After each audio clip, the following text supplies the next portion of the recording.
History calls them murderers, legends call them drugged fanatics, but the truth is far more terrifying. They were the medieval world's most feared weapon, a ghost protocol born in the heart of the mountains. From an eagle's nest in Persia to the fortresses of the Levant, they brought empires to their knees, not with armies, but with a single blade. They were the Nizari Ismailis, but the world remembers them by another name, the Order of Assassins. Tonight, we strip away the myth of Marco Polo to reveal the scientific and historical reality of history's first asymmetric warfare state. The late 11th century. The Islamic world was fractured, dominated by the massive Seljuk Empire. Against this overwhelming military machine, a marginalized sect, the Nizari Ismailis, faced systemic persecution and annihilation. Enter Hassan-i Sabbah, a brilliant scholar, a charismatic theologian, and a master strategist. Exiled and traveling across the Middle East, Hassan reached the heart of the Fatimid Caliphate in Cairo, absorbing knowledge, politics, and the art of subversion. He realized a harsh mathematical truth. A small, oppressed minority cannot defeat a massive empire on an open battlefield. They needed a new paradigm, a strategy of asymmetric warfare. Hassan returned to Persia, searching for a stronghold. He found it in the Elburz Mountains.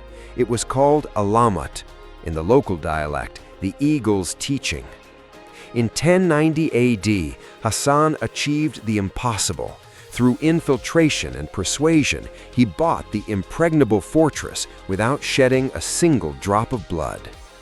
The state of the assassins was born, not as a cult, but as a sovereign, deeply fortified political entity. The term assassin does not come from hashish. Historically, they called themselves assassiyun, those faithful to the foundation of the faith. The legend claims they were mindless, drug-crazed killers. The historical reality is exactly the opposite. A fidai, the one who sacrifices, was a highly educated sleeper agent. They spent years mastering languages, theology, and the customs of their enemies. Physical conditioning was brutal, but their greatest weapon was psychological discipline. Alamut housed one of the greatest libraries of the medieval world, filled with texts on alchemy, astronomy, and philosophy. To assassinate a high-value target, a fidai had to blend in perfectly, sometimes waiting in disguise for months or even years. Their mission required absolute sobriety and cold calculation.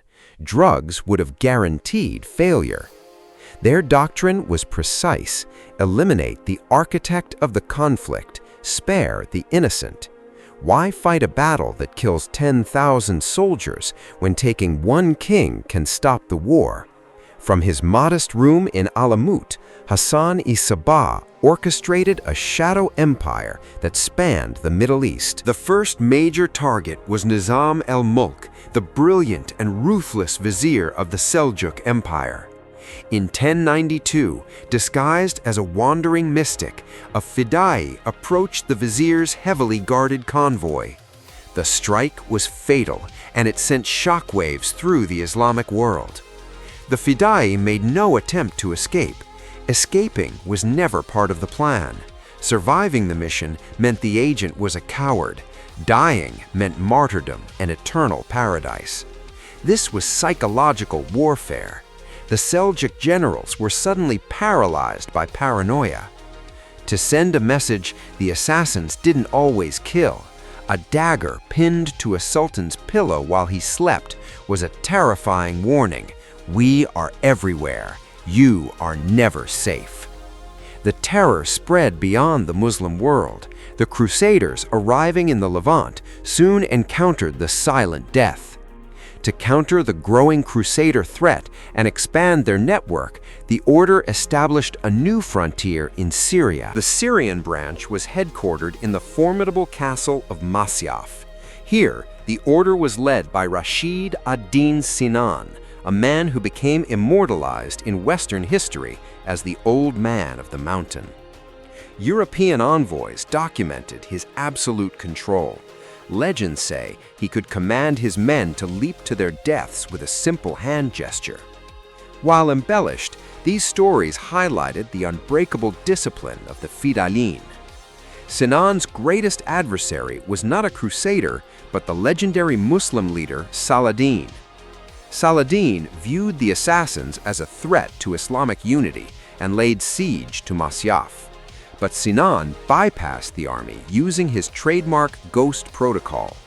Saladin awoke to find poisoned hot scones and a dagger bearing the mark of the assassins next to his bed.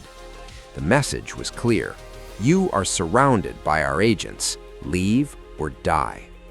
Saladin, a brilliant tactician, understood the math. He lifted the siege and forged a quiet truce with the Old Man of the Mountain. Most of what the modern world knows about the assassins comes from the writings of Marco Polo. Polo wrote of a secret valley in Alamut, an earthly paradise flowing with milk, honey, and wine. He claimed the old man drugged young men with hashish, dragging them into this garden to convince them they had visited heaven. Once awakened back in the real world, they would do anything, even die, to return to that paradise. It is a fantastic story, and it is completely false. Modern archaeological excavations at Alamut show the mountain climate and geography could never support such a lush garden. Furthermore, Marco Polo passed through Persia decades after Alamut was completely destroyed. He simply recorded local gossip. The true Hassan-i Sabbah was an ultra-strict ascetic. He even executed his own sons for drinking wine and breaking rules. The true power of the Fidayeen came not from drugs, but from an unbreakable ideological conviction. They were the elite intelligence agency of the medieval world, reliant on total clarity of mind. For 166 years, the assassins held the balance of power. But in the 13th century, an unstoppable force emerged from the east, the Mongol Empire. Led by Hulagu Khan, grandson of Genghis, Hulagu had orders to conquer the Islamic world. But first, he had to eliminate the only intelligence network that could stop him: the assassins. The asymmetrical tactics of the assassins failed against the Mongols. The Mongols had no single center of gravity, and their sheer numbers were overwhelming. In 1256, realizing resistance meant total annihilation, the last Grand Master surrendered Alamut. The Mongols took no chances. They systematically dismantled the impregnable fortresses, stone by stone. But the greatest tragedy was the burning of Alamut's legendary library. Centuries of scientific, philosophical, and theological knowledge were reduced to ash in a matter of hours. Hulagu then ordered a mass execution, wiping out the political power of the Nizari state entirely. The dreaded Order of Assassins, as a political state, was dead. In Syria, the surviving fortresses fell to the Mamluk Sultan Baybars. Stripped of their independence, the remaining Syrian agents became mere mercenaries, shadows of their former glory. But while their state vanished, their legend mutated. Western literature and pop culture transformed them into romanticized fantasy ninjas. They left a permanent scar on global linguistics. The word assassin entered every European language to mean a political murderer. Modern military strategists study Alamut as the blueprint for sleeper cells, espionage, and psychological operations. Today, Alamut is just a pile of ruins visited by tourists. The wind howls where Grand Masters once ruled. Masyaf stands silent, its walls holding the secrets of the Old Man of the Mountain. Yet the Nizari Ismaili community survived the Mongol massacres in secret. Today, they are a peaceful global community led by the Aga Khan, known worldwide not for warfare, but for their contributions to architecture, education, and humanitarian aid. The Hashashin were not bloodthirsty fanatics blinded by drugs. They were the desperate, brilliant creation of Hassan-i Sabbah, a tiny minority that figured out how to paralyze giant empires by striking at their very nerves. They proved that an idea, protected by stone and executed with terrifying precision, is more powerful than 100,000 swords. This was the true order of assassins, the masters of the shadows.